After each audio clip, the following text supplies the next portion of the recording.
करें शुरू? दिक्कत है नहीं? स्वाध्याय उनका हैसर करो।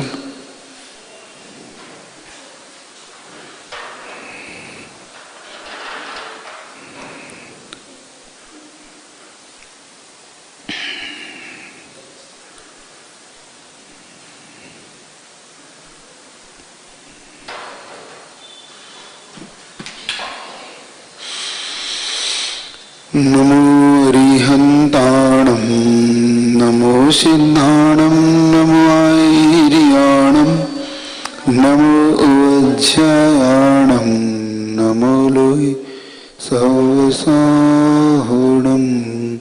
बोले पंच परमेष्टि भगवान की, जगत पूज गुरु विद्यासागर जी महाराज की। प्रश्न तो नहीं है? बता दे कितने बता देना। चलिए, द्रव्य का विषय आपके सामने है। द्रव्य एक ऐसा सब्जेक्ट है, जैन दर्शन के अंदर द्रव्य की जो व्याख्या की है उस व्याख्या को समझने का पुरुषार्थ करेगा। कल अपन ने द्रव्य के विषय में दो सूत्रों के माध्यम से समझा। जो गुण और पर्याय वाला होता है उसे हम द्रव्य कहते हैं, अथवा जिसमें उत्पाद वे ध्रुव युक्त से जो सत है और सत ही द्रव्य का लक्षण है। कल ये भी समझा अपन ने कि सत ही द्रव्य का लक्षण हो सकता है, असत नहीं, क्योंकि सत का विनाश नहीं होता, असत का उत्पाद नहीं होता। इसलिए यहाँ पर जो द्रव्य का लक्षण बनाया गया है उसको पढ़ने का पुरुषार्थ करेगा। द्रव्य के बारे में जानने से क्या होगा? द्रव्य एक ऐसा विषय है जो कि नित्यता को लेके चलता है। द्रव्य कभी विनाश को प्राप्त नहीं होता, पर्याय विनाश को प्राप्त होती रहती है। तो कल अपन ने द्रव्य को समझने का पुरुषार्थ किया कि द्रव्य की संख्या समझी कि द्रव्य की संख्या 6 होती है। जीव, अजीव, अधर्म, धर्म, काल और आकाश। 7वां कोई भी द्रव्य नहीं होता और 5 नहीं होते, द्रव्य 6 ही होते हैं, ये नियम है। अब हमने जीव दर्शन के बारे में जाना कि जीव किसे कहते हैं? जिसमें चेतना गुण पाया जाए। अगर सूत्र को हम देखें तो उपयोगो लक्षणम, जीव का जो लक्षण उमा स्वामी महाराज ने बनाया यही व्यापक लक्षण है।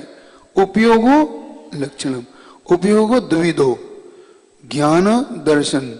ज्ञान 8 प्रकार, 8 प्रकार का ज्ञान, 4 प्रकार का दर्शन, है ना। इस प्रकार से दर्शन के विषय और ज्ञान के विषय को हमने समझा। 12 होता ना, जब हम 24 ठान इत्यादि को देखते हैं तो वहां पर भी उपयोग के 12 भेद करते हैं, ऐसा। तो यहां पर चेतना जिसका लक्षण है, जीव का लक्षण क्या है? चेतना। और चेतना 2 प्रकार की, ज्ञान और दर्शन, ज्ञानोपयोग और दर्शनोपयोग। यहां पर हमें उसी से ही जीव को समझने का पुरुषार्थ करना है। ये व्यापक लक्षण है और निर्दोष लक्षण है, क्योंकि दर्शन जब भी लक्षण बने वो निर्दोष होना चाहिए। तो कल आपको कौन कौन से 3 दोष बताए थे? कल आपको कुछ चीज बताई थी न्याय की। कौन से 3 दोष थे? अव्याप्ति, अतिव्याप्ति और असंभव दोष से रहित होना चाहिए लक्षण, जिसमें अव्याप्ति, अतिव्याप्ति दोष और असंभव दोष ना हो। फिर बताया था एक अविनाभाव संबंध। अविनाभाव संबंध क्या बताया था? जिसके होने पर हो, जिसके नहीं होने पर जो ना हो, उसे हम अविनाभाव संबंध, मतलब वो जिसका अविनाभाव संबंध मतलब ऐसा संबंध जिसके होने पर वस्तु का होना हो और जिसके नहीं होने पर वस्तु ना हो, ऐसा। ये बहुत इसलिए जानना जरूरी है आप लोग के लिए, क्योंकि सारा जैन दर्शन इसी पर टिका हुआ है। द्रव्य के लक्षण जितना विवाद है इन सबको लेकर ही है, अन्य दर्शनों और इसमें। तो चेतना, अब जो जीता था, जिएगा, जीता रहेगा, अथवा 10 प्राणों से जीता है ये सब व्यवहार नए के विषय हैं। ये और चेतना एक ऐसी वस्तु है, चाहे हम निगोदिया जीव में ले लें, चाहे हम सिद्ध परमेष्टि में ले लें, निगोदिया से लेकर सिद्धों तक में सब में वो अचन चेतना पाई जाएगी। और जीता था, जिएगा, इसमें थोड़ा विवाद हो जाता है कि अब मर गया क्या हुआ, तो वो मानते हैं प्रदीप निर्वाणवत। बुद्धों से अगर पूछोगे तो जीव कैसा मानता है वो? प्रदीप निर्वाणवत। प्रदीप का अर्थ होता है दीपक। दीपक जिस प्रकार बुझ जाता है तो पता नहीं अब दीपक की वो लोग कहां गई, ऐसा पता नहीं वो जीव कहां गया। जैसे दीपक की लो समाप्त हो गई वैसे जीव भी समाप्त हो गई, ऐसा वो मानते हैं। लेकिन जैन दर्शन ऐसा नहीं मानता। जैन दर्शन मानता है कि जब तक जीव द्रव्य है वो हमेशा था, है और रहेगा। उसका उत्पाद नहीं हो सकता, उसका व्यय नहीं हो सकता। उसमें होने वाली पर्याय का उत्पाद व्यय जरूर हो सकता है, जो कि द्रव्य का लक्षण है। चलिए थोड़ा आगे बढ़ता हूं, इसलिए आप थोड़ा इसको जानने का पुरुषार्थ करिएगा। अब पुद्गल द्रव्य किसे कहते हैं, तो हर चीज, हर द्रव्य के अपने अपने लक्षण अपन बनाते चलेंगे, ठीक है ना। तो जीव का लक्षण हमने क्या बनाया, जिसमें ज्ञान और दर्शन पाया जाता है वो जीव का लक्षण। अब पुद्गल द्रव्य का लक्षण क्या है, तो बता रहे जिसमें स्पर्श रस गंध वर्ण पाया जाए, जो संवेदना से रहित हो, मतलब जिसमें चेतना नहीं हो, जिसका पूर्ण और गलन स्वभाव है। पूर्ण गलन मतलब मिट जाना, मिल जाना, जिसका स्वभाव है, ये पुद्गल द्रव्य का लक्षण है, ठीक है। तो जिसमें स्पर्श, स्पर्श 8 प्रकार का होता है, हल्का, भारी, रूखा, चिकना, ठंडा, गरम, कड़ा, नरम, है ना। और रस 5 प्रकार के होते हैं, खट्टा, मीठा, कड़वा, चरपला, कसाइला। और गंध, सुगंध और दुर्गंध। वर्ण 5 प्रकार का, सफेद, पीला, नीला, काला, हरा, है ना। तो ये लाल, तो ये 5 प्रकार के वर्ण होते हैं। अब पुद्गल द्रव्य में इनमें से कोई ना कोई अवश्य पाया जाएगा, चाहे कोई वर्ण हो, चाहे कोई गंध हो, चाहे कोई रस हो, चाहे कोई स्पर्श हो। ये तो इनका पाया जाना अलग। ऐसा कोई पुद्गल बताओ जिसमें ऐसा ना हो, वो होगा ही नहीं। तो वह तो या तो वो पुद्गल द्रव्य नहीं होगा, और पुद्गल होगा तो ये होगा ही होगा। इसीलिए कहा था कि लक्षण सर्वव्यापक होगा ये। तो पुद्गल द्रव्य का लक्षण बन गया अपना, जिसमें संवेदना, अब उसमें संवेदना नहीं होगी। तो जैसे ये माइक है, ये चौकी है, पुस्तक है, घड़ी है, ये स्पीकर वगैरह है, तो इनमें संवेदना नहीं है। इन्हें आप 3 मंजिल से उठा के फेंक दो, कोई संवेदना नहीं, कोई चीख पुकार नहीं, बस टूट के टुकड़े टुकड़े हो जाएंगे, लेकिन इनमें और आदमी को फेंक दो तो रोएगा, चिल्लाएगा, लग गई ऐसा बताएगा, या अथवा प्राण चले जाएंगे उसके। तो ये संवेदना का मैटर। और एक संवेदना से ऐसा है, संवेदना मतलब वो समझता हो पीड़ा, दूसरे की पीड़ा को जो समझता हो कि भैया आप कहते हैं संवेदना से रहित, आप में बिल्कुल भी संवेदना नहीं है, संवेदनाहीन है, मतलब आप किसी के साथ अच्छा व्यवहार नहीं करते, मतलब आप संवेदना ही नहीं रखते। किसी को दुखी देख के आपके अंदर दुखी नहीं हो रहा, मतलब आप संवेदना रहित है क्या? नहीं। तो इससे पता पड़ता है कि नहीं, संवेदना नहीं है, ये उसको महसूस नहीं कर रही ऐसा। तो जिसे मूर्छित हो जाते अथवा कोमा में चले जाते, तो कोमा में चले जाने पर वो उसको चुबाओ तो वो कोई एक्टिविटी नहीं करता। तो यहां पर संवेदना से ऐसा आप लेके चलेंगे, ठीक है ना। तो जीव द्रव्य के कितने, तो आप पुद्गल द्रव्य, तो पुद्गल द्रव्य संवेदना, पूर्ण गलन, पूर्ण अर्थात मिलना, आपस में मिल सकते, एक पुद्गल दूसरे पुद्गल में मिक्सअप हो सकती है। जैसे जल में दूध, तेल में तेल, घी में घी तेल मिला दिया, पता है ना। अब इसके अलग अलग भेद अपने को तत्वार्थ सूत्र के माध्यम से जान लेना चाहिए, क्योंकि इसके भी अलग अलग भेद हैं। चूर्ण रूप से स्थूल रूप से, ठोस रूप से, है ना, अलग अलग है। जो अलग अलग अपन जानते हैं, इसके अलग अलग भेद करके बताएंगे। और पूर्ण गलन मतलब मिट जाना। हमारा शरीर पूर्ण गलन है कि नहीं, हो रहा है, आ रहा है, तो नए नए पुद्गल परमाणु मिल रहे हैं, पूर्ण परमाणु तो जा रहे हैं, इसीलिए हमारा शरीर ढलता हुआ जाता है, धीरे धीरे बुढ़ापे की ओर चला जाता है। बचपन से जवानी, जवानी से बुढ़ापा, ऐसा हमारा शरीर। तो ये पुद्गल का ही पिंड है, इसलिए इसमें गलन पूर्ण होता रहता है। अब पुद्गल को विज्ञान की भाषा में क्या कहता था, विज्ञान से क्या कहता है, देखो, जिस पदार्थ का फ्यूजन और फिशन होता है उसे पुद्गल कहते। फ्यूजन का मतलब एक रूप होना, संयोगपना। फिशन का अर्थ होता है टूट कर फैलना। क्या पुद्गल में क्या होता है, फ्यूजन और फिशन। तो फिशन का मतलब होता है टूट जाना, बिखर जाना, है ना, और फ्यूजन मतलब मिल जाना, आपस में उन पदार्थों का मिलना। तो यहां पर एक संयोग रूप से हो जाना। तो संयोग भी होता है और वियोग भी होता रहता। लेकिन जीव द्रव्य में ऐसा नहीं होता। जीव द्रव्य तो एक अखंड द्रव्य है, उसमें मिलना जुलना कुछ नहीं होता। हाँ, उसमें कर्म, चूंकि अशुद्ध अवस्था में कर्म उससे आकर मिलते बिखरते रहते। कर्म आते हैं, अपना फल दे जाते और बिखर जाते। नए कर्म आते हैं, वो आत्मा से बंध को प्राप्त हो जाते। ऐसा तो जो फ्यूजन और फिशन, इस प्रकार से फ्यूजन और फिशन एक रूप होना। अब धर्म पे विश्वास रखो, ठीक है, एक रूप होना, संयोग। अब फ्यूजन और फिशन क्रम से इंटीग्रेशन और डिसइंटीग्रेशन भी कहते हैं, मतलब इसको मिलना और टूटना भी, इसे मैटर भी कहते हैं। देखो, पुद्गल को अलग अलग रूप से विज्ञान जानता है, साइंस भी, क्योंकि आप लोग पढ़ते हैं ना, आपके विज्ञान में आया होगा ना ये सब, तो आप सबको ये सब समझ लेना अच्छे से। अब पुद्गल के कितने भेद है, तो पुद्गल के दो भेद है, अणु और स्कंद।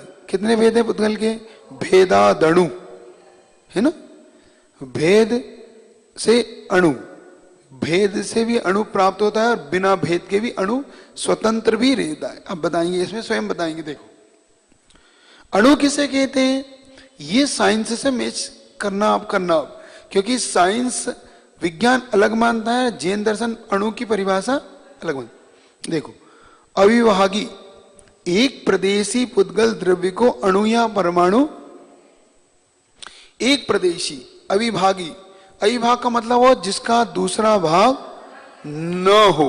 अगर हम इसको देखें तो जिसका बिगिनिंग, एंडिंग और मध्य, है ना, सेंटर पॉइंट, तीनों एक ही हो, जिसकी शुरुआत, जिसका अंत और जिसका सेंटर पॉइंट एक ही हो, वो परमाणु कहलाता है। मतलब जिसकी शुरू, अंत और मध्य एक ही हो। समझे कि नहीं, नहीं समझ में आया? मतलब जिसको हम दूसरा पीस ना कर सके, उसको जैन दर्शन अणु बोलता है। अब इसमें ट्रेंगल नहीं बन सकता। जैसे आप ट्रेंगल बनाते ना, सितारा स्टार बनाते, स्टार में कितने ट्रेंगल रहते हैं, 3 है? नहीं, जैसे अपन ऐसे करके बनाते हैं,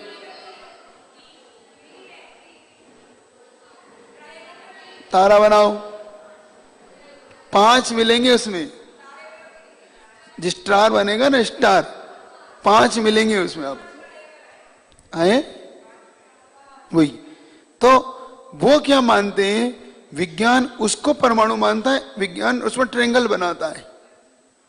जबकि जैन दर्शन में अणु में ट्रेंगल बन ही सकता, क्योंकि आदि, मध्य और अंत एक ही पॉइंट है उसका, वही सेंटर ये।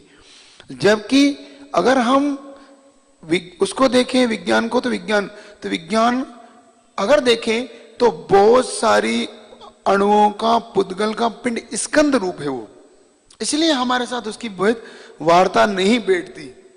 ये तो एक ही प्रदेश एक अविभागी, अविभागी मतलब जिसका दूसरा भाग ना हो, ऐसे एक प्रदेशी पुद्गल द्रव्य को अणु या परमाणु कहते हैं। अणु एक प्रदेशी होने से काय नहीं है, क्योंकि काय के लिए कितना चाहिए? असंख्यात प्रदेश चाहिए। इसलिए पुद्गल कालाणु को भी वो प्रदेशवान नहीं कहते। ये ध्यान रखना, क्योंकि अपन देखा ना, अपन सूत्र पढ़ेंगे तो अजीव गाया, जीवा गाया, पुद्गला, भय और ऊपर वाला, तो जब उन्होंने उसमें आकाशस्यानंता ये सब सूत्र देंगे, उसमें धर्मा धर्माकाश पुद्गला, तो उसमें इन्होंने काल द्रव्य को नहीं गिना। तो प्रश्न उठाया कि आप क्या काल द्रव्य नहीं है? तो कहीं प्रदेशवान नहीं है, इसलिए हम इसको यहां नहीं लिख रहे। जब आपने 5वां अध्याय पढ़ा हो, कभी पढ़ा है? नहीं पढ़ा? पढ़ो। 5वां अध्याय में उन्होंने स्पष्ट कहा कि आप काल की चर्चा क्यों नहीं कर रहे यहां पे? तो उन्होंने कहा हम काल की चर्चा इसलिए नहीं कर रहे क्योंकि काल प्रदेशवान नहीं है, क्योंकि काल एक प्रदेशी है। ऐसे असंख्यात कालाणु है, जैसे पुद्गलाणु है ऐसे कालाणु है। ये अब आएगा समय पे आपको बताऊंगा, ठीक है? अब अतः शुद्ध अस्तिकाय तो 4 द्रव्य हैं। 4 द्रव्य कैसे हैं? शुद्ध अस्तिकाय, धर्म, अधर्म, आकाश और काल, ये 4 द्रव्य शुद्ध हैं। कैसे हैं? तो अशुद्ध द्रव्य कितने बचे हैं अब? जीव और अजीव। अब कुछ अशुद्ध हैं, कुछ शुद्ध हैं। इसमें भी संपूर्ण रूप से अशुद्ध नहीं है। सुन रहे हैं पीछे वाले? पीछे वाले उत्तर देंगे। अब कितने द्रव्य अशुद्ध हैं? कौन कौन से हैं? और शुद्ध द्रव्य कितने हैं? कौन कौन से हैं? काल, ठीक है। क्या सभी जीव द्रव्य अशुद्ध हैं? कौन से जीव अशुद्ध नहीं है?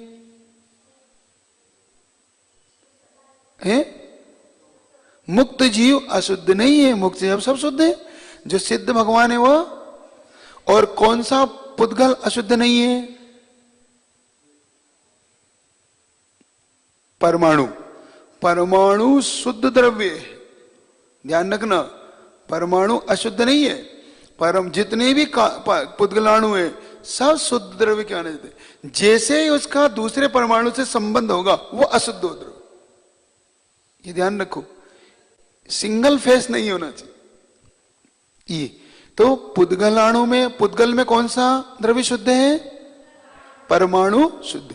जीवों में मुक्त जीव शुद्ध है। ये चीज आपको बस दिमाग में बिठा लो एकदम, और इससे बाहर प्रश्न नहीं आएंगे। यही चीज भूल जाते हो तुम, ठीक है? तो यहां पर पुद्गल परमाणु को उपचार से अस्थिकार का, इस प्रकार 5 अस्थिकाएं होते हैं। अस्थि का अर्थ है और काय का अर्थ बहुप्रदेशी। अस्थिकाय, अस्थि का अर्थ है। अस्थि का मतलब क्या होता है? वस्तु है। हम बोलते हैं ना, आप कैसे कह रहे हो? वो है मतलब अस्ति, नास्ति मतलब नहीं है, वो चीज नहीं है, नास्ति। अस्ति है। और काय मतलब बहुप्रदेशी है। इसी पंचास्तिक काय, सुना पंचास्तिक का नाम? ग्रंथ का नाम सुना आपने? कुंद महाराज का ग्रंथ है पंचास्तिक काय। तो जिसमें 50 अस्तिक काय द्रव्यों का वर्णन है, इसलिए उसमें पंचास्तिक काय। तो अपने 5 द्रव्य अस्तिवान है, कायवान है। इसलिए बहुप्रदेशी होने से ये सब कायवान कहलाते हैं। अब स्कंद कौन कहलाते हैं? 2, 3, 4, 8 संख्यात असंख्यात अनंत परमाणुओं का पिंड स्कंद कहलाता है। स्कंद मतलब ठोस। अब यहां पे जो भेद आपको बता रहा था ना, ये आ गए। जो आपको ऊपर बता रहा था मैं, ये 6 प्रकार के भेद यहां पर आ रहे हैं आपके सामने, ठीक है? ये समझिएगा, अब आपको बहुत जल्दी समझ में आएगा इन उदाहरणों से। स्कंद किसे कहते हैं? जिसमें 2, 4, 6 का समूह हो। असंख्यात, संख्यात और अनंत पुद्गल पिंडों का समूह क्या है? इनका समूह। समूह समझ गए? आप लोग एक साथ बैठते ना, 2 लोग, 4 लोग, 6 लोग समूह बना के बैठते और खूब बातें बनाते रहते फिर, है ना? तो ये समूह कहलाता। क्योंकि अकेले में तो, अकेले बोलेगा तो क्या बड़बड़ा सर, पागल सा हो गया, क्या बड़बड़ा रहा। जब 2 बोलते हैं तो हाँ कोई बात चर्चा हो रही, 2 बोले तो चर्चा और 1 बोले तो पागल, है ना? तो यहां पर आचार्य परमेश्वर बता रहे हैं स्कंद किसे कहते हैं? हाँ, परमाणु किसे कहते हैं? जिसके एक प्रदेशी अविभागी प्रदेश, याद रखो उसकी डेफिनेशन क्या बनाना? एक अविभागी प्रदेश का जो पिंड है वो परमाणु है। जो एक से ज्यादा पुद्गलों का पिंड का समूह है वो स्कंद है। स्कंद का समूह जिसको हम बोलते हैं स्कंद, ठीक है? अब इसके 6 भेद हैं। कितने भेद हैं इसके? पहले बादर बादर, पहला भेद कौन सा है? बादर बादर।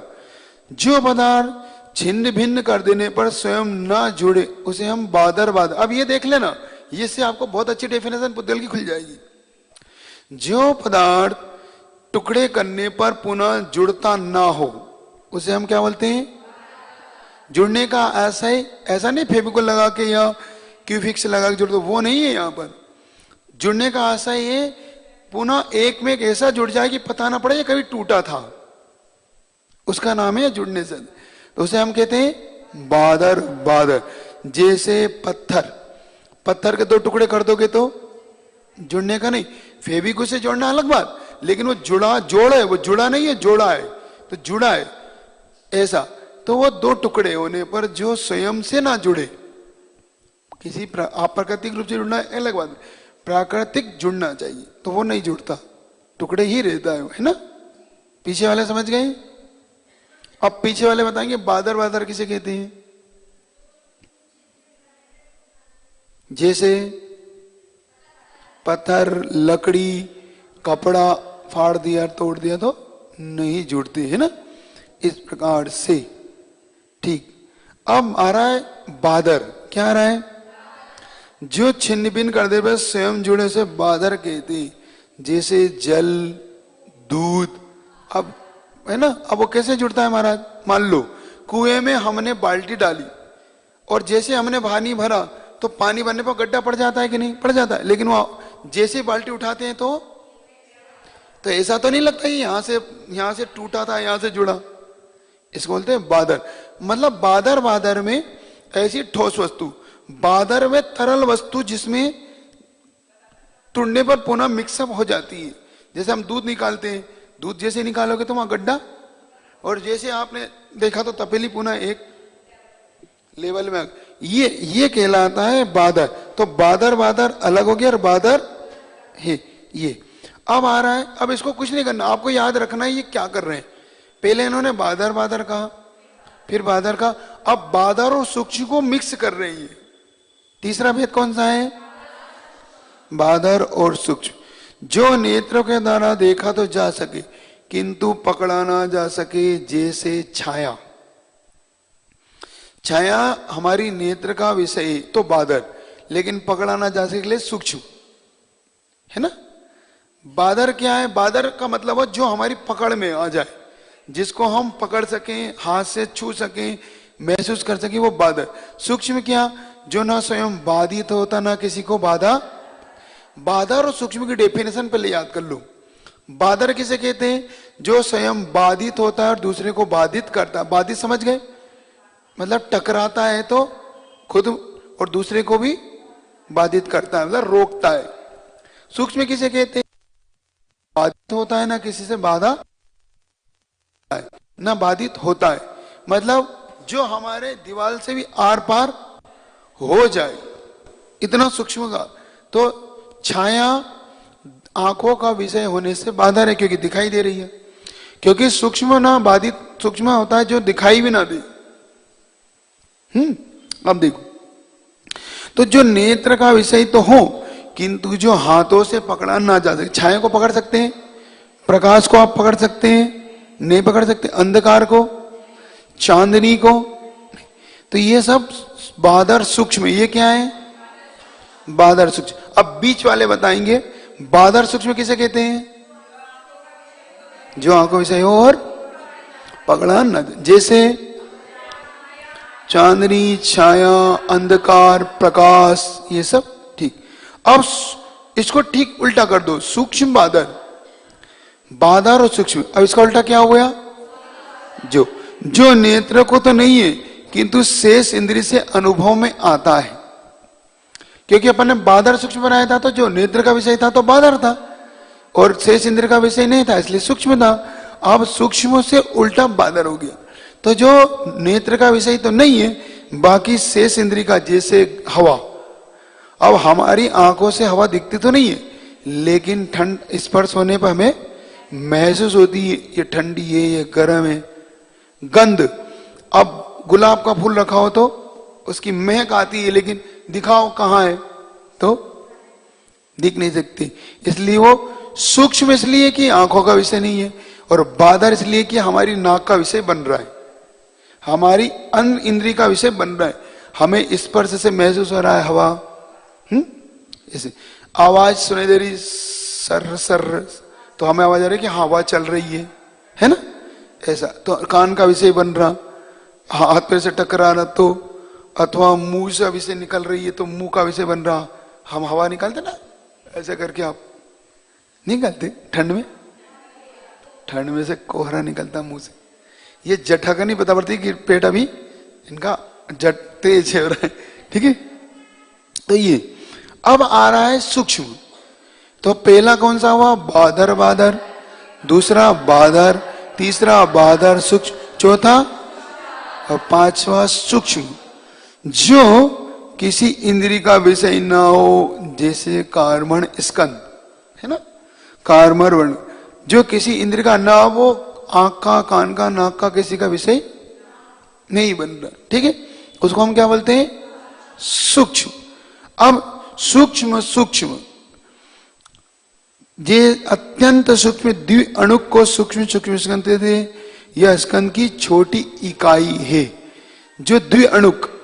अब दो अणु, दो परमाणु, दो अणु मतलब दो परमाणु, अणु कहो परमाणु कहो, ये जैन दर्शन में एक ही है। वहां पर विज्ञान में भले ही परिवर्तन है अणु परमाणु में, है। जैन दर्शन के अंदर अणु और परमाणु एक ही सब्जेक्ट है, एक ही विषय है, ठीक है। तो अब याद रहेगा आपको अणु और परमाणु। तो सूक्ष्म क्या हुआ? सूक्ष्म सूक्ष्म, जो अत्यंत सूक्ष्म द्वि अणु को सूक्ष्म स्कंद कहते हैं। यह स्कंद की छोटी सबसे इकाई, स्कंद मतलब मोटा, स्थूल जो बोलते ना, है तो स्कंद, लेकिन अभी यह न नेत्रों का विषय है न अन्य इंद्रियों का विषय होने से ये ऐसा याद रहेगा अब आपको। तो 6 विषय कौन कौन से हो गए? बादर बादर, सूक्ष्म सूक्ष्म सूक्ष्म सूक्ष्म, ठीक है। याद रहेगा पीछे आगे वालों बीच वालों को सबको, ठीक है। इस प्रकार से पुद्गल द्रव्य के ये वर्णन हो गए, ठीक। क्या हुआ, कुछ पूछना है? सूक्ष्म बता दूं। सूक्ष्म उन्होंने बताया जो किसी इंद्रिय का विषय नहीं, जैसे कार्मण वर्णगणाएं। कार्मण वर्णगणाएं स्वयं असंख्यात पुद्गल का पुण्य है, लेकिन इतनी सूक्ष्म है कि वह नेत्रों का विषय नहीं है, इसलिए वो सूक्ष्म है। बादर इसलिए कहा उन्होंने कि वह असंख्यात पुद्गल का पिंड है, लेकिन सूक्ष्म इसलिए कहा कि वह न किसी को बाधा देती है न किसी से बाधित होती है। क्योंकि जीव के साथ पुद्गल पिंड जाता है, जब मरता है जीव तो क्या जाती है? कार्बन शरीर। कौन सा शरीर होता है? तो कार्बन शरीर एकाणु तो नहीं होगा, वो पुद्गल का पिंड होगा, है ना, ऐसा, जिसको हम कार्बन वर्गणाएं से कार्बन शरीर बोलते। तो यहां पर कार्बन स्कंद को समझने का आप लोग पुरुषार्थ करना, ठीक है। तो ये अब सूक्ष्म समझ में आ गया।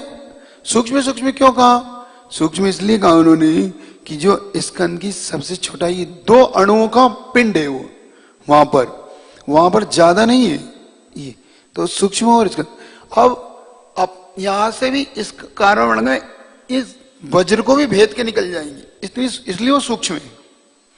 क्योंकि सूक्ष्म की परिभाषा क्या है?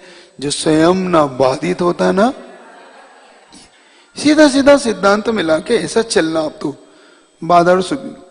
इस प्रकार से पुद्गल द्रव्य का ये वर्णन हुआ, ये याद रखना।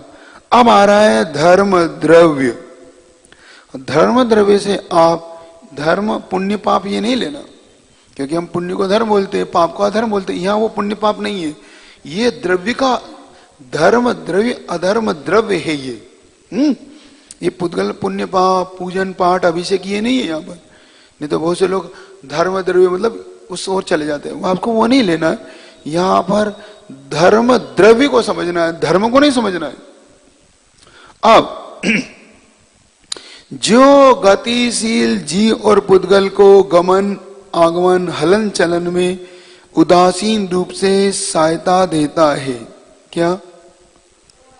जो चलने फिरने वाले जीव और पुद्गल को उदासीन निमित्त बनके जो संयोग देता है। उदासीन ये शब्द याद रखना, और चलते हुए को याद रखना।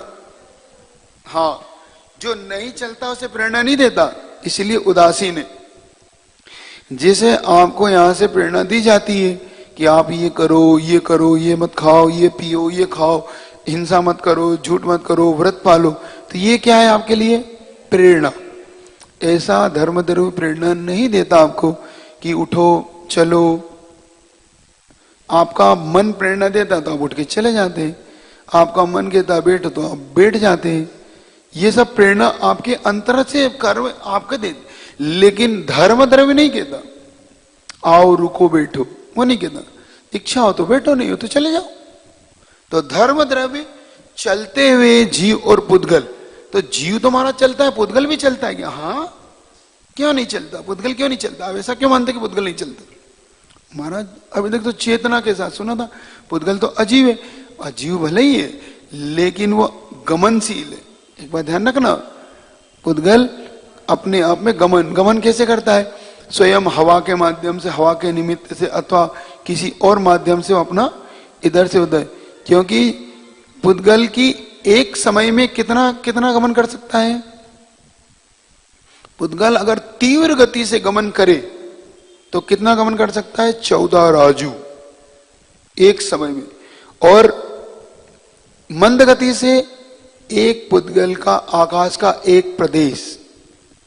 ये पुद्गल अगर तीव्र गति से गमन करे तो 14 राजू गमन कर सकता है। मतलब नीचे कनकला पृथ्वी से सीधा सिद्ध प्रदेष्टि के वहां जाकर सीधा विराजमान हो सकता है पुद्गल का प्रदेश।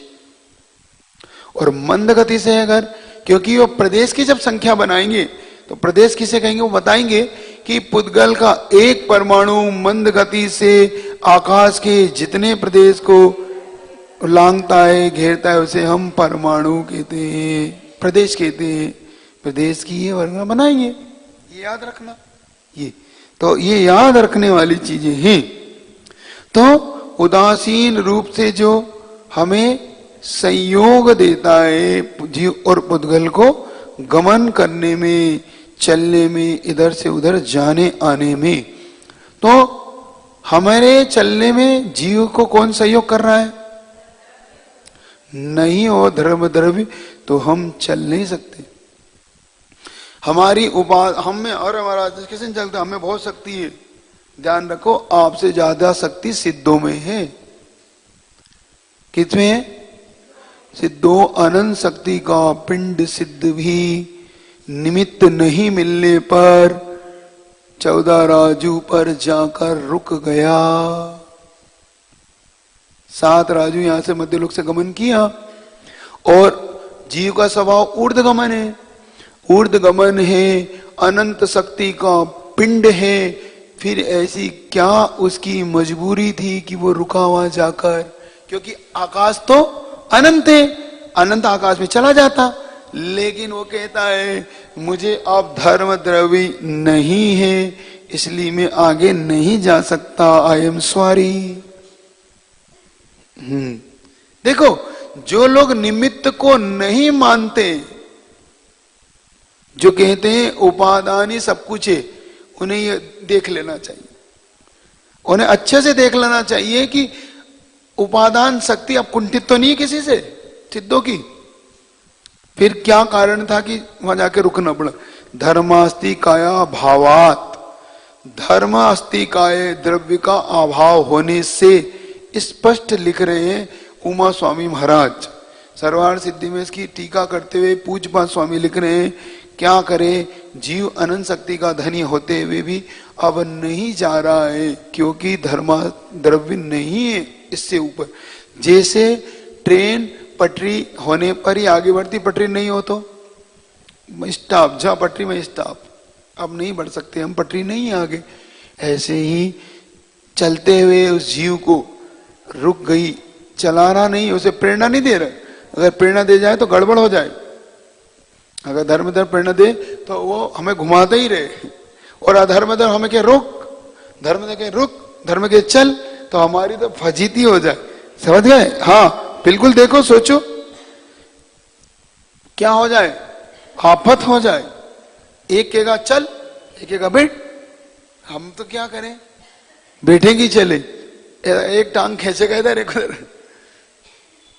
इसलिए उदासीन निमित्त है ये सब। क्या है? उदासीन निमित्त। अच्छा जल्दी बताओ, तुमने इष्टोपदेश तो पढ़ा ना, उसमें किसको कहा उदासीन निमित्त? उदाहरण दिया है ये गाथा के अंदर, दिया है, दिया है, गुरु के लिए दिया है। गुरु कैसा है? हाँ हाँ, जैसे उन्होंने कह दिया 30-32वीं गाथा में है ये, जहां पे उन्होंने कह दिया कि ये तो धर्मास्तिक काय के समान है, धर्मास्तिक काय के समान है गुरु भी। जब क्यों दिया था उदाहरण? जब निश्चय का उन्होंने वर्णन किया कि निश्चय से आत्मा अपनी स्वयं उपादान दृष्टि से स्वयं पढ़ती है, लिखती है, मात्र उदासीन है जैसे गुरु धर्मास्तिक काय के समान। ध्यान तो रखा करो उदाहरण। महाराज अभी खा रहे हैं, पचाने का समय अभी नहीं मिल रहा है, अभी तो जितना मिल रहा है खाते चले जाओ, है अजीर्ण ना हो जाए, ये भी तो डर रहता है ना। जुगाली क्या करोगे, है ये तो याद रखो। चलो, तो यहां पर वो कह रहे हैं कि धर्म द्रव्य अमूर्त तथा संवेदन शून्य। धर्म उदासीन रहता है, अमूर्त है, अमूर्त मतलब जो दिखाई नहीं देता, किसी भी इंद्र रूप रस गंध वर्ण नहीं पाया जाता, इसलिए अमूर्ति। और संवेदन शून्य मतलब इसमें भी कोई संवेदना नहीं है। संवेदन वाला द्रव्य कौन सा है? संवेदनशील द्रव्य क्षेत्र में से कौन सा है? जीव। बाकी सब संवेदन शून्य है, बाकी किसी द्रव्य में संवेदना नहीं है। कोई आकाश द्रव्य नहीं कहता कि भैया ये नाली में पड़ा है, इसको उठा के बाहर निकाल दो, क्योंकि आकाश तो नाली में भी है वो द्रव्य, क्योंकि वो तो 14 पूरे अनंत है। तो आकाश द्रव्य देखो मैं यहां पड़ा है बेचारा, इसको उठा दो, नहीं, कोई संवेदना नहीं उसकी। काल द्रव्य नहीं कहता देखो ये बुरे समय में बीत रहा है, चलो इसको अच्छे काल में ले आऊं, कोई संवेदना, बुरा अच्छा वो कोई जानता ही नहीं। द्रव्य सोचता ही नहीं कि चलो ये गंदे जगह पड़ा, इसको आगे धकेल दूं। अधर्म द्रव्य सोचता कि चलो इसको यहीं बिठा लूं, नहीं, ये सब संवेदनहीन है। जीव द्रव्य संवेदनशील है ये। तो यह किसी भी इंद्रिय का विषय नहीं बनता, मतलब ये आंखों से, कान, नाक से नहीं जाना सकता, मात्र केवल ज्ञानी इसे केवल ज्ञान का विषय बना सकता है। केवल ज्ञान मूर्त और अमूर्त सबको देख लेते। महाराज अमूर्त को कैसे देखते होंगे? केवल ज्ञान जाने, देखने का आशय उनके केवल ज्ञान में झलकता है, वो सब उस रूप में ही, जैसा है जिस रूप में है उसी रूप में झलक जाता है, इसलिए उसको केवल ज्ञान का विषय बनाया। अमूर्त भी ये ध्यान रखना है ना, अमूर्त किसका विषय है? केवल। तो जैसे मछली को तैरने में जल सहयोग करता है। मछली कहती ना, जल कहता नहीं चलो, लेकिन जल सहयोग करता रहता है। मछली तैरना चाहे तो ठीक, नहीं तो रुकना चाहे तो खड़ी रहती है, जल में नहीं बैठी रहती, स्थायी घंटों घंटों उसमें स्थायी। और फिर जैसे उसकी कुछ इच्छा होती तो तैरने लग जाती। तो तैरते हुए मछली को जैसे जल सहायता करता, जैसे पानी की जहाज के चलने पर, पानी और रेल के चलने पर पटरी सहायता करती है ना।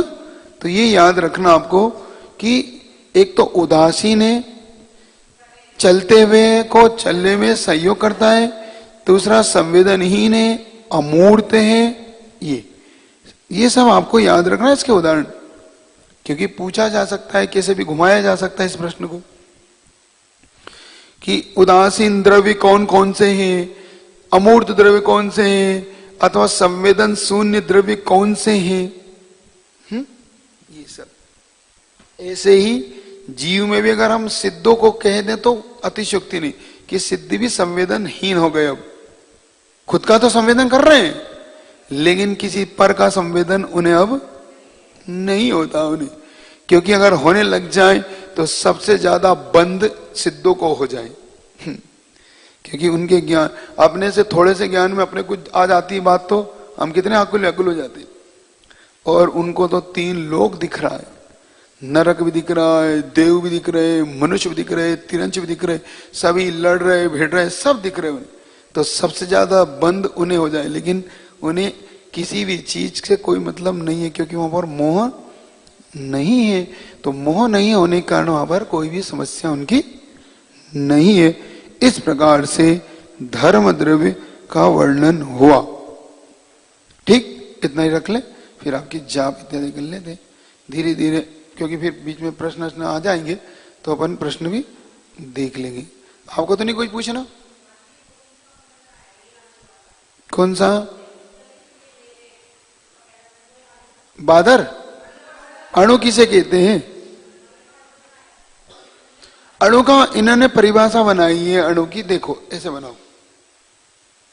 अणु की परिभाषा नहीं, जो एक प्रदेश अविभागी प्रदेश, एक अविभागी प्रदेश हो, मतलब जिसका दूसरा टुकड़ा ना हो सकता, इतना इतना ज्यादा छोटा हो, है ना। जिसका हमने बताया था आदि मध्य और अंत तीनों एक ही हो। क्या? जिसका आदि मध्य और अंत एक ही हो, उसे हम अणु कहते हैं। अब अणु के लिए विशेष तौर से आपके लिए ये याद रखना है कि अविभागी मतलब दूसरा भाग ना हो। इसीलिए अब वो इतना सूक्ष्म होता, अब वो सूक्ष्म हो गया तो हमारी आंखों का विषय नहीं बनेगा, ये सिर्फ केवल ज्ञानी का विषय बनेगा। इसलिए अपने को समझ में नहीं आता। इसलिए समझने का विषय आपको याद रखना है कि जो विषय दूसरा टुकड़ा ना होता हो, ऐसा आपको विषय बनाना है इसको, अणु को, है ना। अभी आगे जो इसीलिए वो कायवान भी नहीं है, क्योंकि कायवान के लिए बहुप्रदेशी चाहिए। थोड़ा और पढ़ोगे आ जाएगा। चलिए जल्दी पूछ लो, फिर आगे। नहीं, परमाणु तो शुद्ध है, लेकिन जब 2 परमाणु अपने उसमें मिक्सअप करेंगे तो उनके रूप रस गंध वर्ण सब बदलेंगे, इसलिए वो अशुद्ध हो जाएगा। क्योंकि एक परमाणु जो रूप रस गंध लेके बैठा था, वही परमाणु दूसरा तो कोई लेके बैठा नहीं होगा। तो जब मिक्स होगा तो अपनी अशुद्धता के कारण, जैसे हमारा जीव द्रव्य है, जब तक शुद्ध है, केवल ज्ञान से युक्त है तब तो कोई दिक्कत नहीं। लेकिन अभी संसार दशा में जैसे पुद्गल से मिलता है तो कभी ये गोरा हो जाता है, कभी काला हो जाता है, कभी नरक हो जाता है, कभी मनुष्य हो जाता है, कभी तिरंच हो जाता है, तो अशुद्ध है। हमारी फिर अशुद्धता हो जाती है, स्त्री पुरुष नपुंसक इनमें बदल जाता है। तो ये हमारा जीव द्रव्य फिर अशुद्ध है, इसलिए अशुद्ध अवस्था में इस प्रकार से। महाराज जी, नितिन जैन ऋषभ बिहार दिल्ली से चरणों में बारंबार नमोस्तु। महाराज जी, उनकी जिज्ञासा है, जैसे जिनदेव प्रतिमा प्रतिष्ठा से तीर्थंकर प्रकृति का बंध होता है, वैसे क्या अपने गुरुदेव मुनिराज की कृपा से पिच्छी मिलने से भी किसी कर्म या प्रकृति का बंध होता है? देखो, सारा खेल भावात्मक है। जैन दर्शन भावनाओं पर टिका हुआ है। सबसे पहले तीर्थंकर बनने के लिए जो शर्त है वो है दर्शन विशुद्धि। पहली 16 कारण भावनाओं में जो दर्शन विशुद्धि नाम की भावना है, मतलब सम्यक दर्शन की विशुद्ध होना, सम्यक दर्शन निर्दोष होना, चाहे वो छाया सम्यक भी क्यों ना हो, फिर भी अगर निर्दोष पलेगा, 8 अंक से सहित होगा, वही सम्यक दर्शन तीर्थंकर प्रकृति का बंध का कारण। दूसरा उसमें कारण दिया उन्होंने कि जो आपके लिए विशेष तौर से पादमूल चाहिए तीर्थंकर का, तब वो प्रकृति बंधती है। तो मात्र जिन बिंब प्रतिष्ठा से कभी तीर्थंकर प्रकृति का बंध नहीं होता, ये आपको समझना है। उसके लिए तीर्थंकर केवली शुद्ध केवली का पादमूल चाहिए, तब जाकर आपको तीर्थंकर प्रकृति का बंध होता है। तो पीछे एक अलग मैटर है, पीछे के लिए भावना एक अलग मैटर है। ये जरूर हो सकता है तीर्थंकर बंदी का बंध हो चाहे नहीं हो, मुनि प्रकृति का बंध हो सकता है। तुम्हें पीछे पाके कम से मुनि तो बन ही सकते। चल महाराज जी, पुष्प जैन सहारनपुर से चरणों में बारंबार नमोस्तु। गुरुदेव, मेरी जिज्ञासा है कि हमें जब थोड़ी सी भी चोट लगती है तो बहुत दर्द होता है, तो हमारे भगवान जैसे पार्श्वनाथ भगवान, महावीर भगवान पर इतना उपसर्ग हुआ तो उन्हें भी दर्द या तकलीफ नहीं हुई थी? यदि हुई थी तो उन्होंने वह तकलीफ कैसे सहन की और वह अपने ध्यान में कैसे लीन रहे? देखो, भगवान जितने भी सलाका पुरुष है, एक बात अपन ने पढ़ी थी, सलाका पुरुष का वर्णन मैंने आपको मिल जाए तो पढ़ देख लेना वीडियो में। सलाका पुरुष जितने भी होते हैं, ये सब व्रज वृषभ नारद सहनन को लेके आते। व्रज वृषभ और नारद, ये 3 चीज है ना। सहनन का अर्थ होता है हड्डी का बल, हड्डी का जो बल माना जाता है उसे हम सहनन कहते हैं। तो जो महापुरुष होते हैं, इनके अंदर ऐसी वज्र की हड्डी, वज्र की कील, वज्र का वेष्टन होता है। ये तीनों, वेष्टन मतलब नसें, कील मतलब जो 2 जोड़ जैसे जोड़ होते हैं ना, जोड़ के अंदर जो दोनों को पैक करती है उसे, तो ये सब वज्र की होती है। इन वज्र के होने के कारण इनके ऊपर विशेष तौर से उसको सहन करने की शक्ति इनके अंदर आ जाती है। और दूसरी बात, जो आत्मज्ञान में लगा हुआ है, जिसका भेद विज्ञान मजबूत है, भेद ज्ञान, जिसका वैराग्य मजबूत है, जिसके अंदर वैराग्य की दृढ़ता है, जैसे पांडव हुए, गज कुमार हुए, है ना, चिलाती पुत्र हुए, ये सब सुकुमार मुनि हुए, सुकौशल मुनि हुए, ये सब भेद विज्ञान के धनी थे। और दूसरा, ये सब परम वैराग्य को प्राप्त थे। तो इनके ऊपर होने वाले उपसर्ग को ये अपने भेद विज्ञान के और वज्र नारस के सहनन से सहन करते रहते हैं।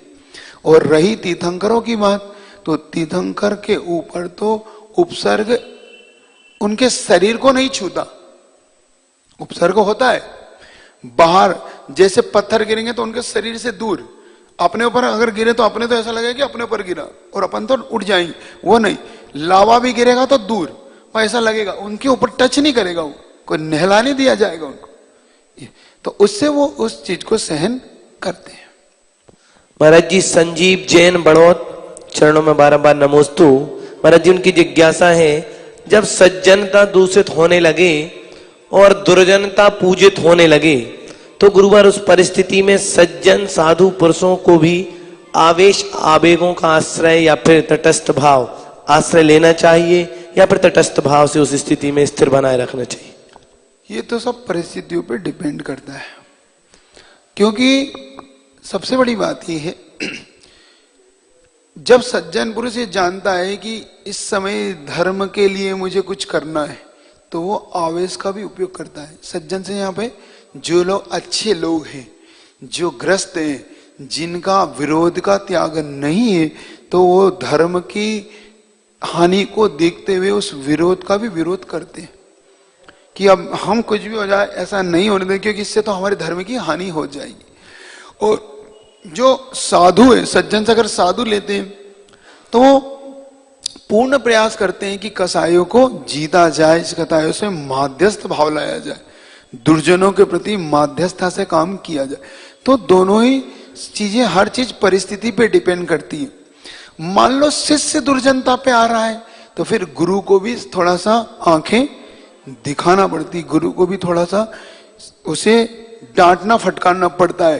तो इसका मतलब ये नहीं कि गुरु दुर्जन हो गए या गुरु के अंदर कोई राग द्वेष है, नहीं, वो माँ के भांति होता है। जैसे माँ डांटती है तो माँ हित चाहती है कि अहित, हित चाहती है, तो लेकिन डांटना तो दिख रहा है सामने, डांट, ऐसे ही गुरु भी डांटते हैं लेकिन गुरु कभी अहित नहीं चाहते, एक बात ध्यान। इसलिए हर परिस्थितियों के एक उत्तर नहीं हो सकता, हर उत्तर परिस्थिति के अनुसार ढलेगा, क्योंकि एक ही तराजू बाण से नहीं तोली जा सकती हर वस्तु। तेल को नापा जाता है, कपड़े को मीटर से नापा जाता है, तो ठोस वस्तु को तोला जाता है। ये तो एक चीज तो नहीं हो सकती, इसलिए परिस्थितियों के हिसाब से उसको जोड़ने का पुरुषार्थ करना। महाराज जी, प्रीति जैन सहारनपुर से चरणों में बारंबार नमोस्तु। महाराज जी, उनकी जिज्ञासा है, सूक्ष्म सूक्ष्म फिर से समझा दीजिए, इसका उदाहरण क्या है? क्या ये भी कारमाण बरगना है? सूक्ष्म सूक्ष्म के लिए उन्होंने अलग उदाहरण दिया था। अब देखो, इसको फिर से देख लो, कोई बात नहीं, देखने के लिए आप, जैसे उन्होंने सूक्ष्म सूक्ष्म के लिए उदाहरण दिया कि जो नेत्रों से नहीं दिखता लेकिन शेष इंद्रिय के द्वारा अनुभव में आता है ना? नहीं, सूक्ष्म सूक्ष्म जो अत्यंत सूक्ष्म, हाँ, द्विअणु का उदाहरण दिया था।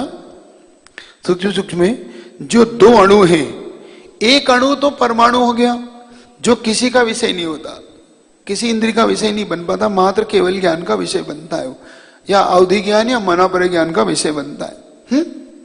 अब जब सूक्ष्म का जब उदाहरण देते हैं, सूक्ष्म सूक्ष्म, तो दो अणु का जब मिक्स, दो अणु का जब पिंड बनता है, तो दो अणु से जब सूक्ष्म सूक्ष्म, ये स्कंद की सबसे, इस किसकी इकाई बता रहे हैं? अणु की नहीं बता रहे, क्योंकि अणु तो एक ही होता है। स्कंद का सबसे छोटा जगन्य जिसको बोलते, क्या बोलते हैं इसको? जगन्य। तो ये सूक्ष्म सूक्ष्म स्कंद का सबसे छोटी इकाई पिंड है, मतलब सबसे छोटी इकाई होने के कारण यहाँ पर, क्योंकि एक से दो हो गई है। लेकिन सूक्ष्म सूक्ष्म क्यों कहा? क्योंकि ये अभी नेत्रों का विषय नहीं बन सकते, चाहिए दो भी हो तो भी नहीं बन सकते, इसलिए इसको सूक्ष्म सूक्ष्म कहा। सूक्ष्म का उदाहरण देखेंगे तो हवा, गंध, ये नेत्र का विषय तो नहीं बन रहे, लेकिन शेष इंद्रियों का विषय उन अनुभव में आ रहे हैं, इसलिए सूक्ष्म सूक्ष्म किसी भी इंद्रिय का विषय नहीं बन रहे, इसलिए उनको सूक्ष्म सूक्ष्म कहा। महाराज श्री वंदना जैन बड़ौत, गुरुदेव चरणों में बारंबार नमोस्तु। मैं आज आपसे बड़ा ही भावनात्मक प्रश्न पूछ रही हूँ।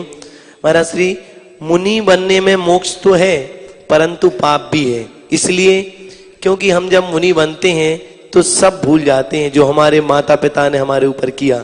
जिस माता ने जन्म दिया, जिन पिता ने जीना सिखाया, चलना सिखाया, उन माता पिता को हम कैसे छोड़कर चले जाएं? ये हमारा स्वार्थ रहेगा। कहते हैं माता पिता का कर्ज तो चुकाया नहीं जा सकता, तो फिर तो दीक्षा लेकर हम उन्हें छोड़ देते हैं, तो क्या ये सही है? इसको बहुत समझने की दृष्टि, जब आपने भावात्मक प्रश्न ही किया है, आप स्वयं कह रहे हो भावनात्मक, तो ये भावनात्मक विषय है ही नहीं, ये मोह का विषय हो ही नहीं सकता।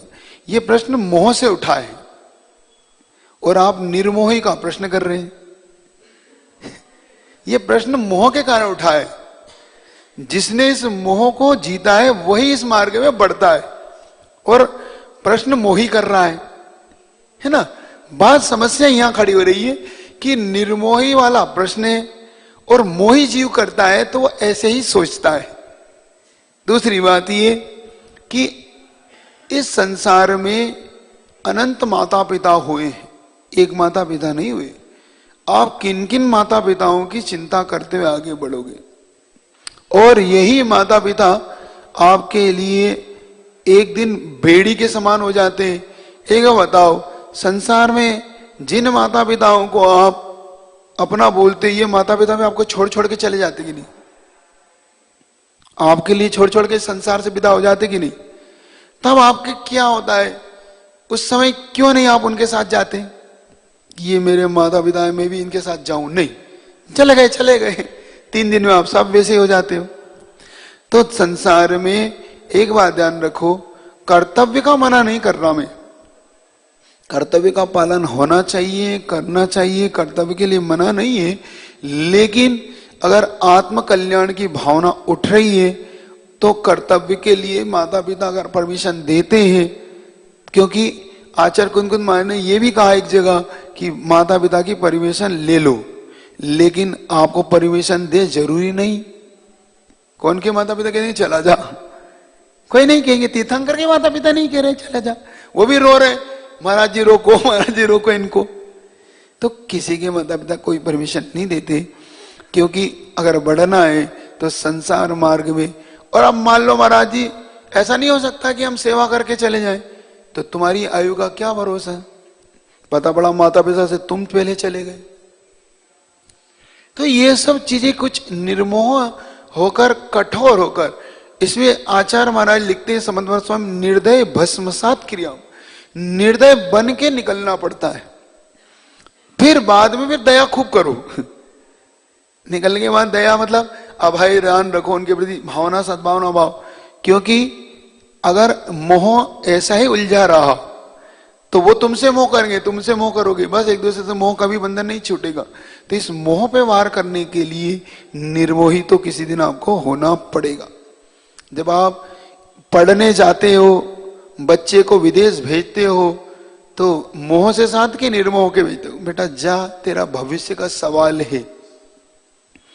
सही बताओ, जिन्होंने प्रश्न किया वो भी सुन रहे होंगे, तो वो ये बताएं, जब अपने बच्चों को आप अपने से दूर भेजते हो, व्यापार के लिए भेजते हो, या वो जाता है, तो क्या आप पल्लू बांध के रखते हो कि नहीं नहीं बेटा तू, मैं भी चलूंगी तेरे साथ व्यापार करने, मैं भी तेरे साथ पढ़ने चलूं? नहीं। तो जब आप क्यों भेजते हो? इसलिए कि उसका भविष्य सुधर जाएगा, पढ़ लेगा तो इसका भविष्य सुधर जाएगा, ये अच्छा पैसा कमाएगा, व्यापार कर लेगा। तो जब एक छोटे से भविष्य के लिए आप इतनी मेहनत, इतना त्याग कर सकते हो माता पिताओं के, तो क्या उसके अनंत काल के भविष्य को लेके आप उसके लिए नहीं कर सकते?